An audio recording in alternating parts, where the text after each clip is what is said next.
Cook with আরণ্যার নতুন একটা এপিসোডে সবাইকে ওয়েলকাম। অনেক দিন ধরে কোনো রেসিপি আপলোড করা হয়নি, টাইমও পাইনি, তাই আজকে একটা ছোট্ট ইজি বাঙালি রেসিপি নিয়ে হাজির। আজকের রেসিপি হলো দই পটল। গরমকালে পটলটা মোটামুটি বাজারে খুব বেশি পরিমাণে অ্যাভেলেবেল থাকে, তাই এটা দিয়ে একটা ইজি নিরামিষ রান্না কি করে তৈরি করে নেব সেটাই আজকে আমাদের মূল রেসিপি। প্রথমে একটা ননস্টিক প্যানে বেশ খানিকটা সর্ষের তেল দিয়ে গরম করে নেব। এরপর পটলগুলো খোসা ছাড়িয়ে মাঝখান থেকে একটুখানি চিড়ে নিয়ে তেলটা গরম হলে পটলগুলো অ্যাড করে দেব।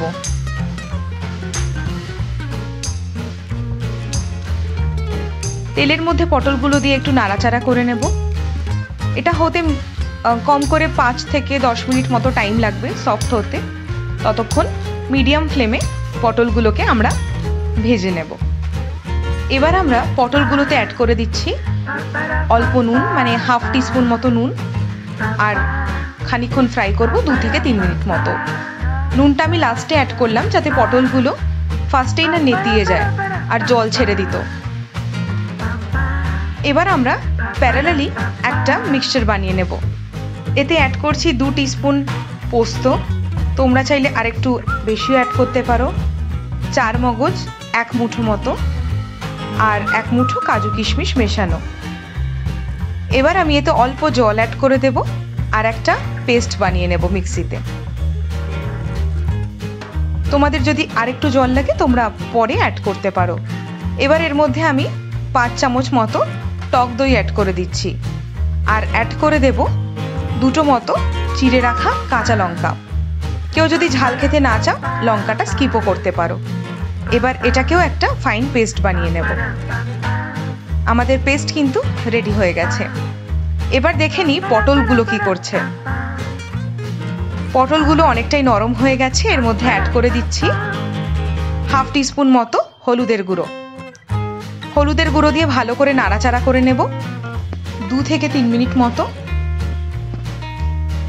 পটলগুলো এবার হয়ে এসছে। এবার পটলগুলোকে আমরা একটা প্লেটে তুলে নেব। একটি বাটিতে আমি নিয়ে নিচ্ছি 1 টিস্পুন ধনে গুঁড়ো বা coriander powder, 1 teaspoon cumin powder বা জিরের গুঁড়ো, অ্যাড করছি হাফ টিস্পুন হলুদের গুঁড়ো বা টারমারিক পাউডার, আর অ্যাড করছি 1/4 টিস্পুন মতো চিলি পাউডার। তোমরা ঝাল না খেলে এটাকে স্কিপ করতে পারো। এর মধ্যে সামান্য একটু জল দিয়ে মিক্স করে নিচ্ছি। এবার আমরা কড়াইতে যে তেলটা ছিল তার মধ্যে দিয়ে দেব গোটা গরম মশলা। আমি এখানে এলাচ আর দারচিনি দিচ্ছি, তোমরা চাইলে বাকি গরম মশলা অ্যাড করতে পারো। নাড়াচাড়া করে অ্যাড করে দিচ্ছি আমাদের মশলাটা। মশলার বাটিতে যে মশলাগুলো লেগে থাকে সেটার মধ্যে একটু জল দিয়ে সেটাও কিন্তু আমরা কড়াইতে দিয়ে দেব। এবার আমরা মশলাটাকে কষতে দেব যতক্ষণ না তেলটা বেরোচ্ছে।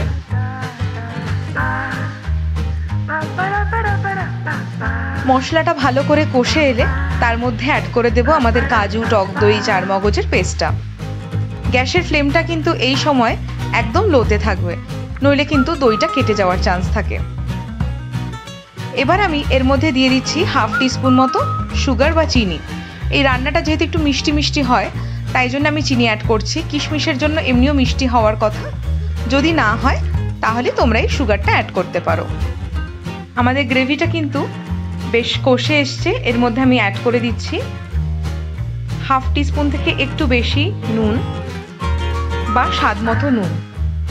এবার গ্রেভিটাতে ভালো করে মিক্স করে অ্যাড করে দিচ্ছি 1/4 টিস্পুন গরম মশলার পাউডার। ভালো করে মিক্স করে নিয়ে এবার আমরা ভেজে রাখা পটলটাকে অ্যাড করে দিচ্ছি।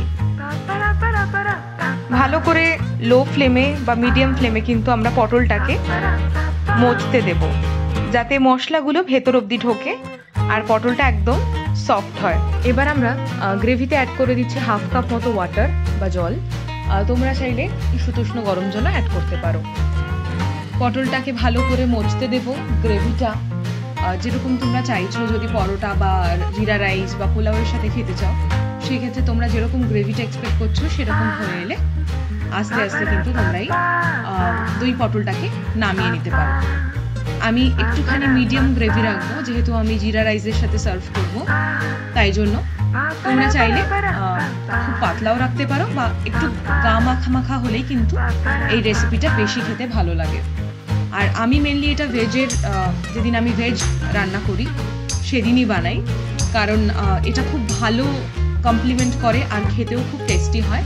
মোর ওভার অ্যাকচুয়ালি এটা খুব ইজি রেসিপি, আর যেহেতু ইজি রেসিপি, তো অ্যাজ এ ওয়ার্কিং ওমেন আমার জন্য মানে আমি এরকম রেসিপি বেশি করার চেষ্টা করি যেগুলো খুব চটজলদি হয়।